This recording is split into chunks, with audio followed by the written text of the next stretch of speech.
সাধারণ ভোটার যারা রয়েছেন তাদের সমস্যা কিন্তু তারা নিজেরাই বলছে। আমি আপনাদের বলবো, বিজেপি নেতারা যখন এই এলাকার মানুষের কাছে ভোট চাইতে আসবে, তাদেরকে আমার হয়ে দুটো প্রশ্ন খালি জিজ্ঞেস করবেন।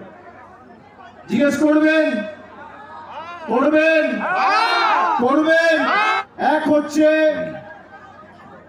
ঘাটাল মাস্টার প্ল্যান 10 বছর প্রধানমন্ত্রী ক্ষমতায়, নরেন্দ্র মোদী দেশের প্রধানমন্ত্রী, ঘাটাল মাস্টার প্ল্যানে 60% টাকা দেওয়ার কথা কেন্দ্র সরকারের, সে টাকা দেয়নি কেন? জনতার আওয়াজ, জনতার কণ্ঠস্বর এবং সাধারণ ভোটার যারা রয়েছেন তাদের সমস্যা কিন্তু তারা নিজেরাই বলছে। বিনা পয়সায় জল আমাদের চাই, বিনা পয়সায় না জল দিলে কি টাকা দিয়ে কি জল আমাদের কেনা যায় নাকি? কোনো মতেই না, আমরা খেতে পাচ্ছি না, জল বাঁচিয়ে নেই আমাদের জল। বিভিন্ন মানুষ জলের জন্য মাসে মাসে 70 টাকা আপনারা দিবেন না বলছেন? দেবো না, আমরা বলছি তো অসুবিধা করেই তো আমরা বলছি, নাহলে কি আমরা বলি তো নেতার দিকে শুনলাম বলি যে এটা তো মানে সরকার থেকে বসে তারা 78 টাকা এখানে পড়ছে।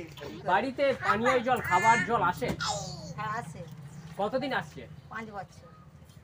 তো 5 বছর ধরে জল আসছে, এই জলের জন্য কি কোনো টাকা দিতে হয় না সম্পূর্ণ বিনামূল্যে? না, বিনামূল্য না।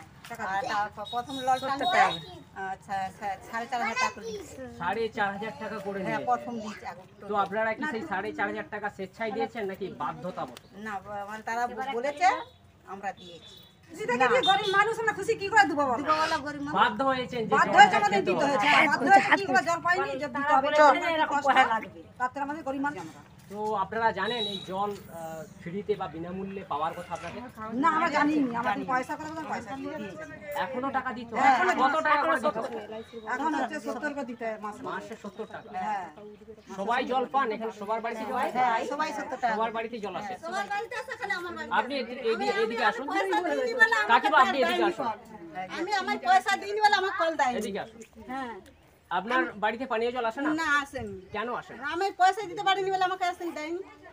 বাড়িতে পাইপলাইনের জন্য হাজার হাজার টাকা দেওয়ার সামর্থ্য নেই আপনার, না। যার জন্য জল আসে না। হ্যাঁ, আমার সামর্থ্য নাই বলে আমাকে দেয়নি, উনি আসেনি। কোথা থেকে জল নিচ্ছেন তাহলে? আমি এখন এদের তাদের নিয়ে খাই। প্রতিবেশীদের কাছ থেকে জল নিয়ে খাই। খাচ্ছেন? প্রতিবেশীদের কাছে নিয়ে খাই, তো বলুন না, এদের কাছে তো নিয়ে খাই। আমাকে তো দিচ্ছে নি। আমি নিয়ে গেছিলাম, আমাকে বলছে তোমাকে 4,000 টাকা দিতে হবে, তোমাকে জল দেবো, নাহলে দিতে পারবো না। তো যে জল জীবন মিশন, যে কেন্দ্র সরকার থেকে জল জীবন মিশন প্রকল্পে 60% টাকা কিন্তু দেওয়ার কথা ছিল কেন্দ্রের, এবং 40% টাকা দেওয়া ছিল রাজ্যের। কিন্তু দেখা যাচ্ছে কেন্দ্র থেকে সেই জল জীবন মিশন প্রকল্প চালু করলেও দীর্ঘমেয়াদী নলবাহিত যে জল একদম বাড়ি পর্যন্ত পৌঁছে দেওয়ার কথা, সেক্ষেত্রে 40% টাকা কি তাহলে রাজ্য অর্থাৎ মমতা বন্দ্যোপাধ্যায়ের সরকার তারা কি 40% টাকা তারা নিজেরা দিচ্ছে না? এবং সেই হাজার হাজার টাকা এখানে কিন্তু গ্রামবাসীরা তারা কিন্তু সরাসরি অভিযোগ করছেন তাদের বাড়িতে যে জল নলবাহিত জল তার জন্য 4,000 4,500 টাকা করে বিপুল অঙ্কের টাকা দিতে হয়েছে, এবং তারা কিন্তু স্বেচ্ছায় দেন না, তারা বলছেন বাধ্য হয়ে যাতে জল পান করতে পান। খুশিতে নয়, কিন্তু তারা কিন্তু তাদের মধ্যে অসন্তোষ রয়েছে, তাই তো? সেই টাকাটা দিয়েছে, তাহলে কি এখানে 40% টাকা যে রাজ্য দিল না, অর্থাৎ এখানে কি 4,500 করে এই তো লক্ষ লক্ষ নাগরিক, তারা কিন্তু লক্ষ লক্ষ পরিবার, তারা কিন্তু যে হাজার হাজার টাকা দিয়ে জল নিয়েছে, এখানে কোটি কোটি টাকার দুর্নীতি, অর্থাৎ সজল ধারা প্রকল্প বা পানীয় জল, সেক্ষেত্রেও কিন্তু কোটি কোটি টাকার দুর্নীতির ইঙ্গিত পাওয়া যাচ্ছে। অবশ্যই এদিকে কিন্তু মমতা বন্দ্যোপাধ্যায়ের সরকারের বিরুদ্ধে একটা দুর্নীতির আঁচ আমরা লক্ষ্য করছি। নমস্কার, নজর রাখবেন পশ্চিমবঙ্গ।